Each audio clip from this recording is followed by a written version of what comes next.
Hey y'all, I'm Shauna. Welcome in or welcome back to the channel and welcome to a new video. Today we're doing something that I think is a little bit fun, and we're going to be looking at some TikToks from creators who want to de-influence us or who want to give us a bit of a reality check. Back in early January, I looked at TikToks from people who were starting a low buy or no buy project, and y'all really liked that. And so this video is in a similar vein. I think it's nice to hear from other people and hear additional perspectives, besides mine, on topics like overconsumption, as well as potentially the negative effects of influencers, what might be normal or not normal to see online. So as we go through, I'm going to be mentioning the creators. Their names are going to be on the screen, but I would like to mention the creators this time in case the way somebody approaches the topic is something that you find applicable or interesting. You like their vibe, and maybe you find some more content creators to watch. Before we get started, if you like this video, I'm going to link the first video with the no buy, low buy intros. Also subscribe so you can catch more content like this. So let's get into it. And the first person we're going to look at is Paige, and she's going to be talking about some what might be normal or not normal financial behavior online. Let's watch. I just want to remind you that it's not normal for 23, 25, 27-year-olds to be making hundreds of thousands of dollars by making little videos that advertise a product for a brand. I think on this app we get bombarded with marketing and advertising from influencers, and we start thinking like that's normal. It's normal to have all of this money to be able to buy all of these clothes and all these groceries. Like sometimes I see the grocery hauls and I'm like, we couldn't afford that. And I just think that like it's doing something probably to our brains to constantly see people in their 20s making so much money off of this app, and because like they have a following, and that's great. Like, yeah, if that was my life, like I would be doing it 100%.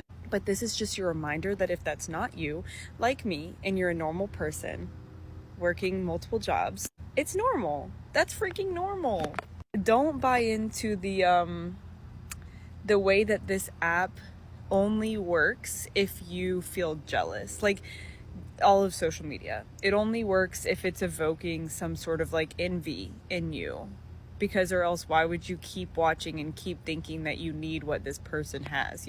I mean, all respect to influencers, all respect. Again, if it was me, I would be doing it full-fledged. But this is for the people that feel bad about where they're at in life because they're in their 20s and they're working multiple jobs and they're still like, I don't know how I'm going to afford my rent.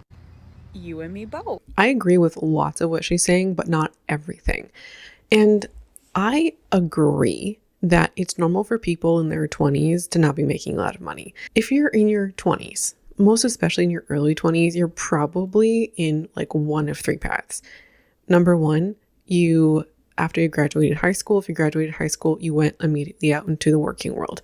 Option number two, you went to some kind of post-secondary school, got some education, went out into the working world. Option number three is that you went to school for a long ass time and you are probably still in school, like maybe graduating between 20 and 32. And also in any of these cases, it is also normal to go and start a career of some kind, whether you went to school or not. And then later in life, realized you had no fucking idea what you were doing at 18. And like, maybe what you went to school for isn't actually the thing that you want to do, and then go back to school or get more education later in life. That's also incredibly normal. I've heard from a lot of people who are older than me, people in their 40s and 50s who've talked about how normal that is.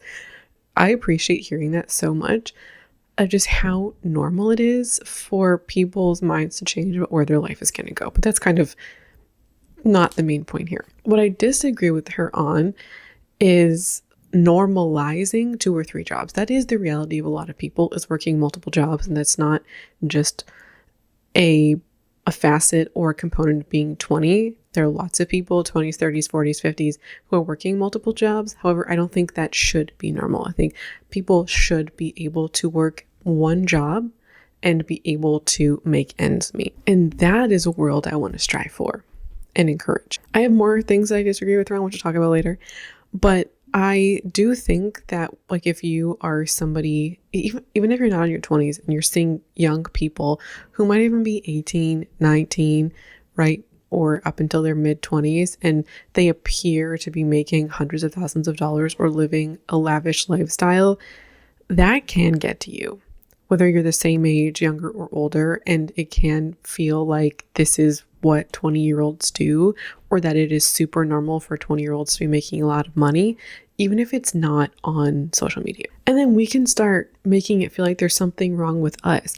Not only can we feel jealousy of other people, but we can feel like maybe something's wrong with me. Maybe I'm not smart enough. I should be making money like that. Why am I not making money like that? Am I in the long line of work? Am I not making enough money because I'm a bad employee? Am I not good enough at my job?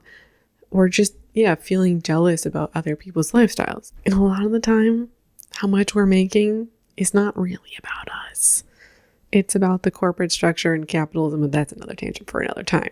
Also, the way that we assume people's wealth is by the stuff that they showcase online. It's usually not seeing like somebody's bank statement or their paycheck or their budget. Although those videos exist, we often assume people's earnings based on their lifestyle. And I do this on this channel when I look at the kinds of things that people buy or the kinds of things that they showcase, the kinds of cars that they have, how much it might appear that they're spending on makeup or groceries or like whatever they're showing in the frame. And sometimes that's accurate, but also sometimes that's not. And so what we're seeing is not necessarily wealth, but conspicuous consumption. What I mean by that is there are people who could be in credit card debt, but still buying the things that they're buying. There are people who could be making average salaries, but are spending all of the money that is not for the essentials on stuff, or they could be wealthy. And the point here was that we're seeing a lot of wealthy people or people who are appearing to be wealthy, which can, if they're appearing to be wealthy, in some cases, doesn't matter if they are or not, because that's the appearance, and the effect on us is that we think that they're wealthy and then we compare and do all of that. So I want to now do a little bit of math to showcase what is on the relative side of normal to kind of ground us in a bit of reality. Let me hit you with some facts. I'm going to use Ontario as an example, and that is just the most applicable to me. And all these numbers are going to vary greatly depending on where you live. So this is just an example. Now, according to ZipRecruiter, as of January 2025, the average annual salary in Ontario was $54,000. This is pre-tax. When we go to Stats Canada, the median income in 2022 was $43,000. When we look at all family types and not just income for an individual, I'm going to show you a chart on the screen that shows you the breakdown from 2021 of all of the different family types and what the median after-tax income of these family types are. But the median after-tax income of Canadian families and unattached individuals was $68,400 in 2021. This was the last year that this census was conducted, so this information is slightly out of date, which is also why I included the Ontario example. It's just, again, one place. If we were to take that $68,400 after-tax income, that's about $5,600 a month. The $54,000 income, and I think that's pre-tax, the net would be $3,500 a month. So I hope that alone is able to dispel notions of what people might be making. If this is what median net incomes look like, at least where I live anyway, so maybe it doesn't dispel anything for you, but just an example. If we were to take what the average one-bedroom apartment costs today, so we'll take that $3,500 example, the average one bedroom in Ontario is $2,000. So if we just do that, we factor in your housing cost is just $2,000, that leaves you with $1,500 left for everything else, which would be food, which would be medical, which would be transportation, which would be childcare, which would be personal care items or household items. You get the picture. So I appreciate her message to let us know that it's not normal. And I think many of us, getting a first job out of college or university, if we went there, we know we're not making hundreds of thousands of dollars a year. And it's not normal for people in their early 20s to make $100,000 a year. And it can make us feel like we're behind or our lives are somehow less than, because we're not. Where I kind of disagree with her on, and where I think some of the problems might potentially lay, is aspiring to make that kind of money so we can overconsume like the influencers online. I think what this is aspiring to overconsume, wanting to earn more money, not for comfort and not for like not having to stress or be anxious about money. There's so much value in that. It's a wonderful thing to not have to worry where rent's going to come from, or if you can afford to do X thing, if you can afford medical expenses, if you can afford the food, if you could afford sending your child to camp. There is so much value in not having to stress in that. I appreciate that. And I can absolutely understand, and I'm not criticizing the desire to make more money so you don't have to stress about your finances. But that's not what we're talking about today. We're talking about the folks out there who see the wealth and aspire to be wealthy so they can consume like wealthy people. To make more money, to spend thousands of dollars a month on stuff. I myself aspired to overconsume for many years. And even when I was on my no buy, there's at least months, probably even the first full year, where I still wanted to shop like I was before. It was almost like a no-brainer. Like, why would you, if you had the opportunity, like if you could afford to shop like that, why would you not? And my biggest problem to me at the time was that I couldn't afford to do it. If I could afford to do it, why would I not want to do it? I personally don't subscribe to that ideology anymore. Can still be an over-reliance on stuff, and stuff doesn't make you happy. Like, once basic needs are met, I'm not going to be fulfilled with more stuff. Spending hundreds of dollars a month on clothes or makeup or hobby supplies, whatever it is that floats your particular boat, that doesn't make people happy. And I think believing that it will is part of why people aspire to it. We're going to move on, and we are going to look at a video on a workout. And this is from Andrew, where the E is a 3, and he's de-influencing us in a workout capacity. So let's watch.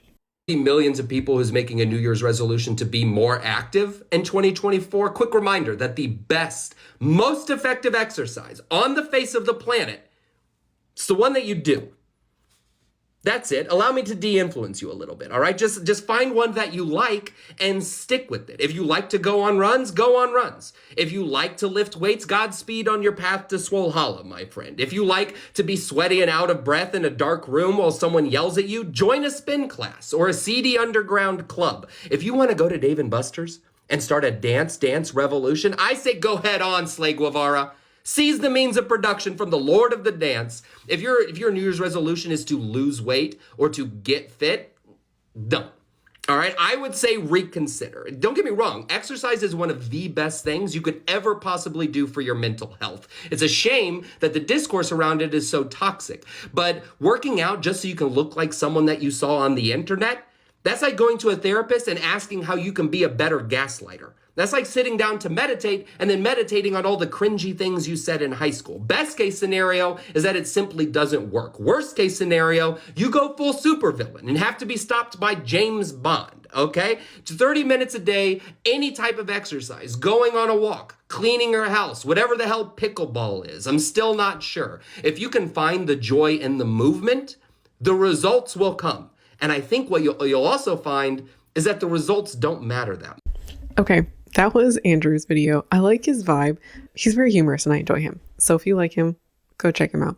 I agree with the general message of this, that the best way to work out is to build in consistency, and perhaps the best way to find consistency is just to focus on the joy of it. Like, what do you actually enjoy doing? What is the most fun way to work out for you, or the most joyful way to, I guess, not work out, to move your body? That's it, to move your body. I agree with him as well that the narrative around working out is toxic. And I think that the narratives can be slightly different for content that are aimed at men and content that is aimed at women. Both of them are toxic or can be toxic. Although the messages are different, they're still coming from the same place. Patriarchy and beauty norms that also work to reinforce gender. I will say that specifically for content and general beauty standards aimed at women is the incessant messaging of not just diet culture, but just like the veneration of thinness. And that has contributed to many reasons why many people who identify as women, why they want to work out or why they want to get fit is to achieve the body standard or achieve a standard, which he's kind of talking about here. What he says at the end is that what you might find is that the results don't matter. And I think, like, I understand where he's coming from, that if you enjoy the way that you're moving your body, you might actually come to enjoy the process and enjoy doing the thing. And the focus just becomes on being consistent or doing the thing and not on the results. And I think that is a best case scenario, but also think, or there's a chance, I don't know his whole history, but I think that maybe coming from somebody who has always, like, their body has always been within the standard of beauty. I don't know that that is always going to be the case for somebody who has felt that they are outside of the standard. If you have experiences, I would love to hear from them. If you're somebody who has lost a lot of weight for whatever reason, if you have found that the results don't matter, I'm curious to hear from you.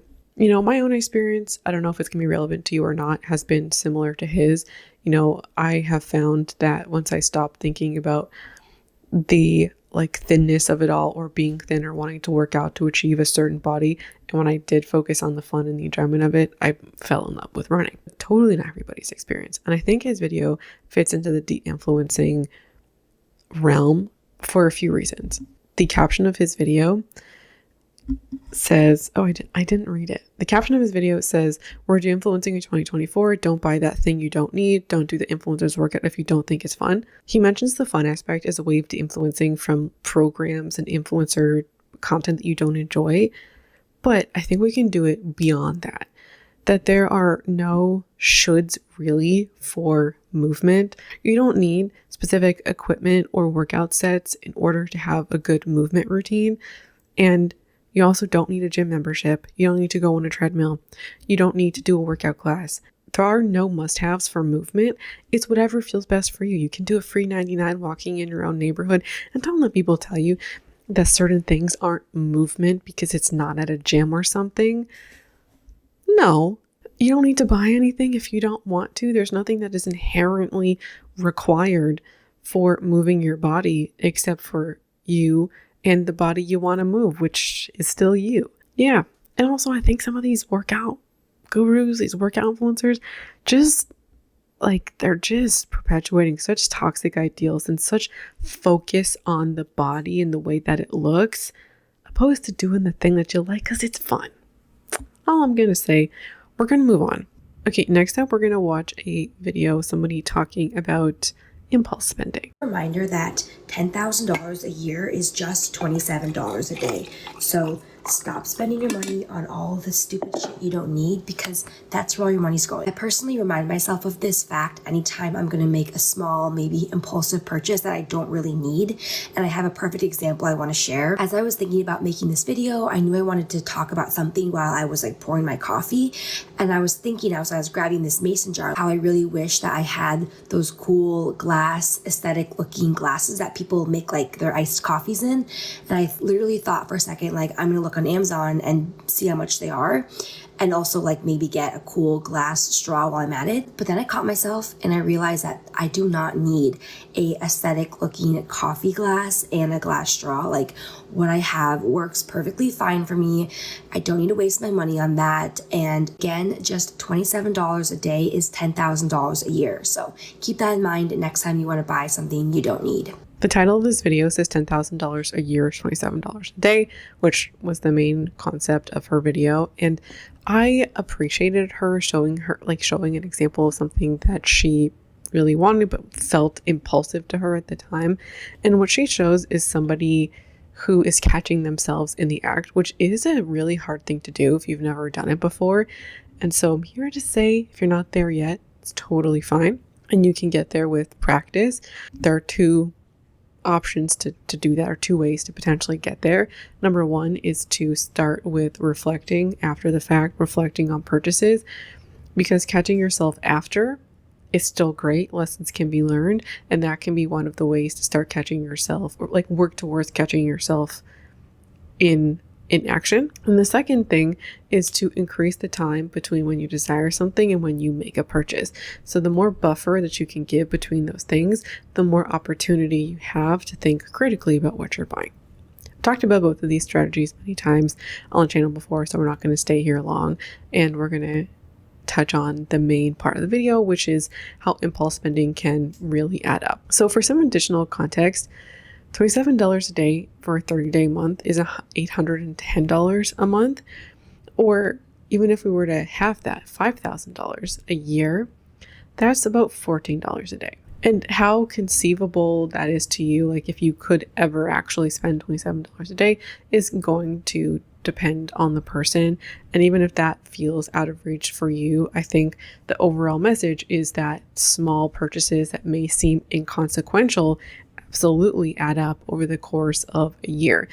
And I have heard people who have said that they spent $10,000 or $12,000 a year on Amazon, not really realizing how much they've spent, because it's stuff like this, stuff that's $10 here and $20 there. One thing I saw in the comments is that you can die tomorrow and then you've saved all of that money for what? Or even that you're denying yourself, or, you're overthinking it. And I think some of the resistance to this is that some of these purchases could be actual things that you like, use, want, or could be useful. I don't think this creator is telling people not to buy things that they like, or things that could be useful, or things that they need. If you need a new shampoo, I don't think she would tell you, you know what, don't buy the shampoo. And she's not vilifying all purchases ever, even unnecessary ones that might fit in the budget. She's just showcasing the idea of how things compound and how uncritical thinking all the time can have a compounding effect. And it's so easy for people to view little things as inconsequential, or even how ideas can blend together, right? The treat yourself mentality is super popular. And so we can treat ourselves all the time, and then we've traded ourselves into $5,000. I also find it interesting how when people suggest being critical of your purchases or being conscious of your purchases, there are many folks out there who are resistant to that and push back to that. People view that as a punishment, or not spending money is somehow a punishment. Of course, it's not everybody, but I do see this often enough in my content or in content like this. And I think some of this supports the idea that you could be restricting yourself so much that you don't end up living. There is merit to that. There are definitely people who are over restricting themselves or are being too critical, where they're kind of twisting themselves in knots, and finding that balance is, I think, what she's advocating here, because it seems like in the North American context, there are more folks who need the messaging of, we don't need to buy all of the things. And overconsumption is at, its greatest heights in North America. We're wrapping up this segment. I appreciate that message myself of just how quickly things can compound and how quickly things can become a runaway train. So we're going to move on to Laura. She is going to be de-influencing us from some products and ideas. I like her delivery, so let's watch. Time for a little more de-influencing. There is actually no such thing as an Amazon must-have. Hot girls are doing this, the cool girls are doing that. Do you mean the rich girls? Be honest, most people don't have guest bathroom drawers stocked with an entire minis aisle from Sephora.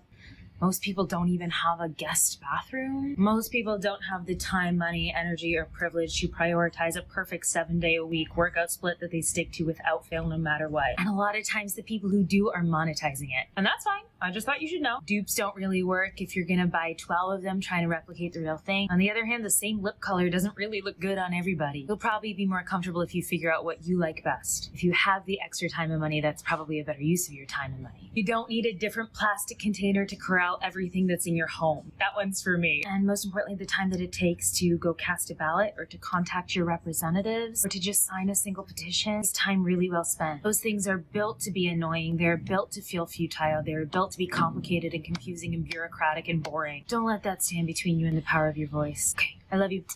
So title of her video says prepare to be de-influenced, and then there's a comment on her video which she's responding to that says you cleanse my feed. I appreciate her message of you don't need all of this stuff, but also to go use the time to go be political in your communities. And one of the things that I was reading about recently is that so many of us have seen ourselves as consumers. I'm paraphrasing here, and that has superseded other identities in our lives, that this has affected our ability to flex our citizen muscles. And the argument was that our identities as consumers have outweighed or become more important than our identities as citizens for many, many folks. People see an injustice, right? If they hear about the injustices of Amazon, the first action that they think of, their outrage, is to unsubscribe from Amazon instead of getting political and go, say, contacting their representative. Some of that is expressed here, I think. And I think her message relates back to what we were hearing from PJ in the first video, that, seeing all of the money that people are spending, through buying stuff. And we're often comparing our lives to people who don't live lives like us. And then this can create the jealousy of trying to purchase our way into being other people, or purchasing a life like them. And I think she is a great reminder in a lot of these segments and a lot of these videos today, I think are great reminders about how comparison can truly be the thief of joy. Our phones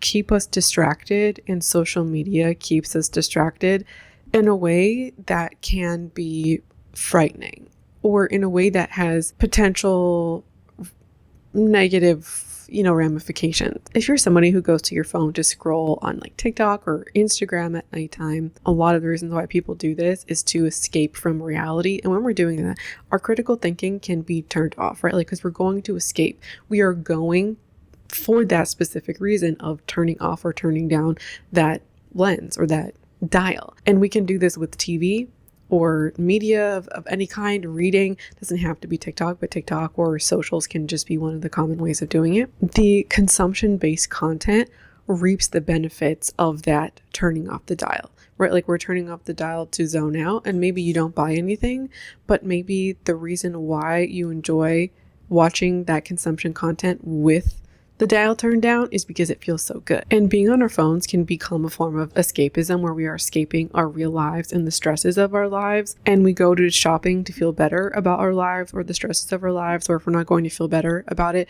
we're going for it to be an outlet of emotions. You might not be consuming this content with the expressed feeling of feeling better, but because you're stressed, you go to this content to watch, to shop. And so not only does this content actually keep us distracted from the things that are happening around us, but by spending money we don't have, we get tethered to our jobs, which makes us tied to them and the system in many ways. And we can become perpetually tethered to our jobs and our income. So people are forced to keep working, and then you continue to go to that content as an escape and keep up these habits. And finding escapes that tether you aren't actually escapes, in my opinion, and they can function like tools of apathy. This is not necessarily everybody everywhere. Everybody who goes to socials for escapism is not necessarily a tool of apathy, but it can become a tool of apathy if they are distractions, and then we go and shop while we are distracted, and then we keep in the cycle of distraction. Just indulge me for a second. A lot of daily life and a lot of necessities have become commodified. Food and shelter are among the two biggest ones. So you need to earn money in order to have these things, which then tethers you into society and the overall and the economy, and then the overall politics of life. It's not just homes, whether you rent or buy, but it's other consumer goods like cars and electronics, mugs or phones or whatever it is that tickles your fancy. The consumer goods ties us to society, ties us to the economy, and makes it almost inescapable. Imagine for a second you had enough money where you never had to work. And imagine everybody had that. Society would be a vastly different place. The needs for a lot of things that exist would no longer be there. We're going to move on from that. The overall point here was that the more we buy, the more we shop, the more tethered we can be to the system and to our jobs we may not want, but also how social media can be a distraction. Okay, moving on. We're actually going to watch 2 videos from a content creator named Paige. Her name is Paige, but she goes on socials by overspending. We're going to look at a stitch from her first. I always want you to be super careful when you consume content like this. And trust me, this is nothing against Gramps Takes. I love him. I think he's fantastic. I love his page. He's not the only one that posts stuff like this. I see content like this all the time in the personal finance space about this is where you should be at certain points, at certain ages, at certain milestones. For some people, content like this can be really, really helpful, whether you're on track to hit those milestones or maybe you've already hit those milestones. It can be great because you're like, awesome, I'm on track, so to speak. But I think for a lot of people who consume content like this, they're not quote unquote on track according to these timelines. And it can be very anxiety producing for them. And it can kind of send you into like a shame, guilt, anxiety, overwhelm spiral that can be really challenging to get yourself out of. I chose to believe years ago that I was just going to live my life with the belief that there's truly no such thing as being behind and that timelines are completely BS and they're completely made up. I think timelines give us a lot of structure and stability and security, and because of that, we really like them and we cling really tightly to them. But like I said, for most people, these perceived timelines are actually more detrimental and destructive than anything. They don't help you. They don't serve you. They're not motivating to you. They're just discouraging and they make you shut down and think, well, I'm so behind, why try? See this all the time in my community. And so I work with a lot of women who, they're in credit card debt. They don't have as much saved as they wanted to. They just thought that they would be farther along financially than they currently are. So posts like this can be really triggering to them. And what I see so often is once you get into that mindset of I'm behind, you become very apathetic towards your money and very apathetic towards your financial progress. And you just think, well, I'm so far behind, like what's the point in even trying to catch up? The term that I hear a lot is like, I'm completely screwed, right? That's what they tell me. They're like, I'm screwed. I always tell them is the only way that you were ever really truly screwed is when you give up and when you stop. Only ever truly screwed when you honestly, in your heart of hearts, believe on a deep core level that you actually are screwed. That belief stops you from trying at all. I don't care what your timeline looks like. I don't care how old you are and how much you have saved, how old you are and how much debt you have. Do not let these timelines discourage you. They're motivating to you, great, but I know for a lot of you, they're really not. If you're not where you thought that you were gonna be, it literally means nothing. We're gonna stop it there. That's the gist of what she's saying. And I wanna go back to the video that she's reacting to describe it. The screen says how much you should have saved by now. And there's a bunch of ages between 18 to 60. And so just a couple of examples, it says age 18, you should have $1,500, age 23, $8,700, 32, $78,000, age 50, $198,000. And it says stitch incoming. And the guy that is stitching is not actually saying anything. He's drinking a can of beer and that's it. Caption says, repeat after me. There's no such thing as being behind. I'm exactly where I need to be. What I do from today forward is all that matters. I'm in agreement with her that content like this can just create a lot of anxiety for folks. What I want to talk about though before we get there is how irrelevantly unhelpful this is. And the reason why I say that is there is no context. Even if you are on track, there's no context here. Where should this money be? Like if you actually are trying to take this for advice, where is this money? Is it in a savings account? Is it in retirement? Is it in a home? 18 through whatever age are you supposed to be saving up for a home? And then your savings goes up dramatically because now you have equity in a home. Like, is that what that is? I don't know, because it doesn't say anything. And how did one arrive at these numbers? The difference between age 23 and age 24 makes no sense to me. Like age 23 is $8,700, and then somehow age 24, $25,000. What? Where is this coming from? Maybe there's just some information that has been backed up from 200 years of research. Yeah, without that context, no idea. The context of what's in the TikTok matters, but also how and when you are consuming the content. Because I can imagine that you are, flipping through TikTok and then you see this on a random Wednesday night before bed. All right, you have this information, but how is it actually helpful? All it does is give you some kind of idea of whether you are on track or not, because it's not actually advice.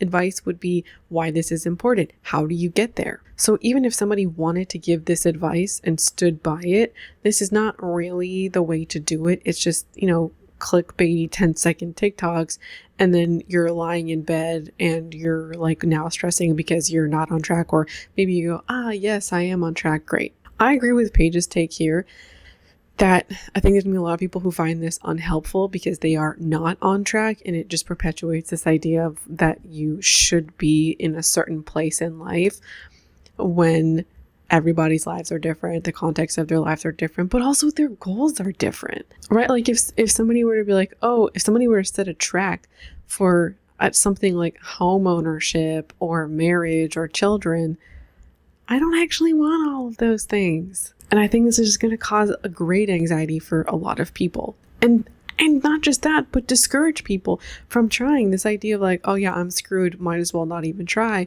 How is that helpful? Because even if, argument's sake, let's say that you are actually behind in life, which you're not, but let's just say and you are trying to save up for retirement, because we haven't even had an express goal here about what we're saving for. Let's say you're trying to save for retirement, and let's say you are behind in doing that. An additional $10,000, $100,000, whatever it is, can help you when you actually need it. I also got to say that you don't need to be thinking about retirement or saving up for a house at literally every moment of your life. And so just in terms of saving money, aspiring to have a certain amount of money by a certain date is helpful for you. Go for it. But if not, don't feel pressured to do that either. We're going to move on to another one of her videos where she's talking explicitly about deinfluencing. It's really popular. It's almost 10 million views, and I'm kind of a fan. So let's watch. I want to talk about influencer culture this week because I feel like some of y'all need to hear that you're not an influencer. And then you're like, Paige, what do you mean? Like, I know that. I know I'm not an influencer. I'm like, do you? Do you honestly know that? Because you're spending money like you're one. Your bank accounts think that you're an influencer. Here's the thing about influencers. Influencers have to spend money to make money. If they're not buying, they're not banking. They have to buy things to then film themselves using, to then put on this app to show you, to make you go, oh, that looks cool. I want that. So that you'll go and buy it, and then they'll actually earn a commission from something that you bought that they influenced you to buy. That's not how it works for you and I, okay? That's not how it works for us non-influencer people. When we spend money, we're just spending money. Like when we buy things, we're just buying a bunch of crap and bringing a bunch of stuff into our homes and depleting our bank accounts. Most of the things that we buy don't make us money like it does for an influencer. I need you to pump the brakes a little bit and remind yourself that you're not an influencer. Most of the things that you buy, you're not going to make money off of. I also need you to remember that most of what you see on here isn't actually real. That's what influencer culture is. It's all aspirational. It's all meant to create a sense of inadequacy and a sense of lack in your current life. And here's the thing. I don't think that the influencers are like doing this on purpose. I don't think it's malicious. And I honestly don't think that that's the intent. But that is what ends up happening. You end up seeing these other people's lives that look absolutely perfect. And the first place that our brains go is, okay, if I want to be like her, I need to go out and buy everything that she has. There is no serum, there's no shake, there's no green juice, there's no purse that is ever going to turn you into another person. And look, I love the Emily Kaisers and the Avery Woods of the world just as much as the next girl. Like, I follow them. I watch their videos. I love it. I get a kick out of it. I also understand that by me going to their Amazon storefronts and buying everything in there and creating a carbon copy of someone else's life isn't going to make me them. There's only one of them, and there's one of me, and there's one of you. And we all have to start realizing that no matter how much money we spend and how much stuff we buy, it's never going to turn us into someone that we're ultimately not. I want you to be the biggest influencer in your own life. No one else knows what's best for you more than you know what's best for you. I need you to see and realize how extraordinary you already are, how extraordinary your life already is the way that it is right now. Here's what we're going to do.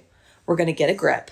We're going to close out all of our tabs. We're going to empty out all of our carts. We're going to stop trying to buy things that ultimately can't be bought. We're going to stop trying to be someone that we're ultimately not. And when you go and do all those things, and when you come back here, before you scroll on to the next video, because let's face it, it's probably going to be a video about that brush with the holes in it, or about that shadow work journal, or about some sweatshirt with pickle jars on it. Before you keep scrolling, I want you to go to my profile. I want you. That's Paige's video, and overall I like her message. I really appreciate the message of buying a carbon copy of somebody else's life is not going to make you them. And we've talked about that recently, like with the skincare video. Copying somebody's skincare routine is not going to give you skin like them. Buying somebody's outfits are not going to make you stylish or look like them either. And a lot of the time what drives us to buying are things like insecurities, but it's not always that. It could just be some impulsivity habits, but it can also be emotional spending. It could be a lot of things that drive us to make these shopping choices, and it's rarely about the thing. And it's quite often about all of the other contexts of our lives and not about that item. And in the context that she's talking about, like it, I think in many cases is going to be about the insecurity or the negative feelings we might have about ourselves or our lives, and looking to transform ourselves through stuff, which is promised to us and sold to us over and over again by marketing, by the companies themselves, but also the influencers who are part and parcel of that process. Creators encourage this directly by saying that you can become an it girl by buying this specific thing. You, like, even when it comes to the specific things that they recommend to be an it girl, you don't get Cinderella'd with a magic wand and all of a sudden you become on some it girl list and everybody wants to be your friend. Listen, y'all, nobody has ever come up to me on the street and be like, you know what? You are wearing the Tower 28 lip gloss. We need to be besties. When people ask me about the kind of lipstick I'm wearing, I don't know, that's just coming to mind as an example. A lot of the time, it's not actually it girl products at all. It's like random stuff that, it's like just a good color for me. People go, oh wow, it's glassy, or it looks good, like it's harmonious with your complexion, which is why people like it, or not maybe necessarily like complexion, but harmonious in some kind of way, or perceived as flattering. And it's not anything special like random nude lipsticks or really old makeup. And some of the stuff that I get comments on about, like the clothes that I'm wearing, a lot of it's old stuff too. I got off on a side tangent there. Purchasing stuff is not going to make you different. You're not going to be a different person because you bought something different. And consumer culture has also gone to great lengths to tell us that our identity comes from our purchases. We are what we buy. And we also come to associate our individuality with our identity as well as our stuff. It's our stuff that makes us individuals as single entities or as part of a group. And we need to buy stuff to be able to express ourselves and our individuality. Individuality is such a potent message. Whenever our identity shifts, we must also update our stuff so it is now reflective of us. And the world has the most accurate representation of who we are via our stuff. No new thing is going to change who you are. A lot of the time, we're also sold things that give us this idea that we can change ourselves through stuff, you know, buy this new workout set to become fit. And I also see this in specific videos to encourage yourself to work out more, have a cute workout set. Even when you have the cute workout set, the workout set never made you work out. You made yourself work out. You're the one who developed the habits. You didn't get organized with a new planner. You established the habits. It's all on you. And absolutely, things can support our journeys in developing new habits, but you're always the one that does the work. Maybe not always. I shouldn't speak in absolutes, but you're generally the one that does the work. Whenever I talk about not needing new things, most especially with stationery, I get comments and a lot of pushback being like, I like cute things and the cute things are what make me work.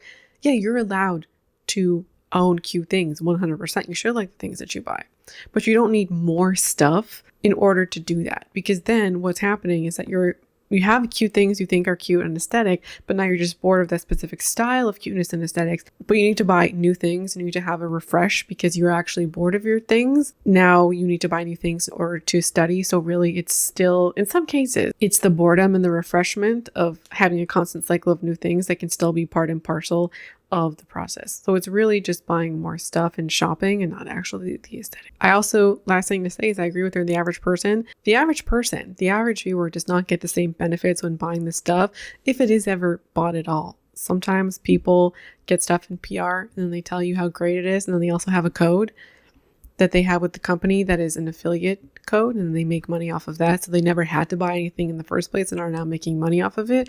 And then when they do buy stuff, they get that return on investment, if you will. So that's everything for me today. If you enjoyed hearing from any of these folks, I hope you'll go give them a follow.